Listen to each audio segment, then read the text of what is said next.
Curious George feeds the animals. I like that. This is George. George was a good little monkey and always very curious. One day, George went to the zoo with his friend, the man with the yellow hat. A new rainforest exhibit was opening, and they wanted to be the first ones inside.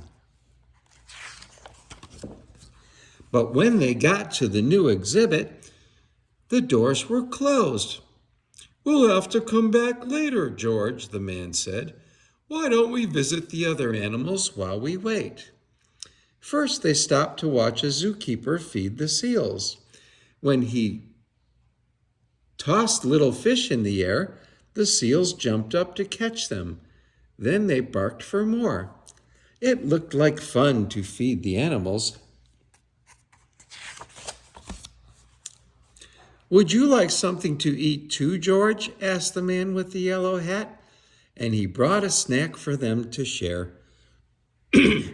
When they stopped to see the crocodile, George remembered how the zookeeper had fed fish to the seals. He was curious. Would the crocodile like something to eat? George tossed him a treat, and the crocodile snapped it out of the air. Next, they visited the koalas. George thought the koalas were cute. Here was a friendly one. She was curious too. She wanted to see what George was eating, so he held out his hand to share. George shared his treats with an elephant and a baby kangaroo. George was making lots of new friends at the zoo. The lion was already eating, but the hippopotamus tried a snack. Next, he gave a treat to an ostrich. That's a hippopotamus. Then George saw the giraffes. What fun to feed a giraffe. Giraffes usually have their heads up high in the trees, but George could see these giraffes would be easy to feed. But as soon as he held out his hand, a zookeeper came running. The zookeeper looked angry. Was he angry with George? George didn't know, and he didn't want to stay to find out. So he slipped away. And the giraffes were happy to help. But where did George go? He was trying his best to hide, but little monkeys can't stay still for long. When George wiggled, the zookeeper was waiting. "I see you," he said. Just then, another zookeeper hurried by. "Come quick," she yelled. "Someone saw the parrot." The first zookeeper led George to a bench. George felt the parrot from our new exhibit escaped, and I must help finding it, he explained. He told George to wait for him here, and before he left, he said, "Don't you know you're not supposed to feed the animals? The wrong food might make them sick." George felt awful. He didn't know he was supposed to feed the animals. He didn't want to make them sick. George was looking at the treat in his hand when all of a sudden, a big bird swooped down and snatched it right up.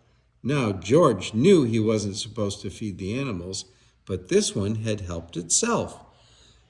A zookeeper passing by was happy to see George. "Oh, you found the parrot," she said. "We've been looking for this bird all day." When she saw George's snack, she said, "This isn't the best thing to feed a parrot, but a little won't hurt. Would you like to help me put him back where he belongs?" George was glad to help after all the trouble he had caused, and together they went back to the exhibit. "There's our problem," the zookeeper said, pointing to a hole in the netting. As the zookeepers discussed how to fix it, George had an idea. He climbed up like a little monkey can, and when he reached the hole, he tied the netting back together. Meanwhile, the first zookeeper returned. "Catch that naughty monkey," he yelled. "He was feeding the animals." "But that little monkey found the parrot," another zookeeper told him. "And look, he fixed the netting. Now we can open the exhibit." When George came down, all the zookeepers cheered. Finally, the celebration began, and the doors were opened. The man with the yellow hat was there, and he and George got to be the first ones inside. As George walked in, the zookeepers thanked him for all his help. "Please visit any time," they said. George couldn't wait to come back and see his friends, but next time he remembered, unless you're a zookeeper, don't feed the animals. That was a good book. Curious George didn't know not to feed the animals unless you're a zookeeper, but he found out, and he helped everybody in the end. It was a good story. I liked it a lot, and I like you a lot too.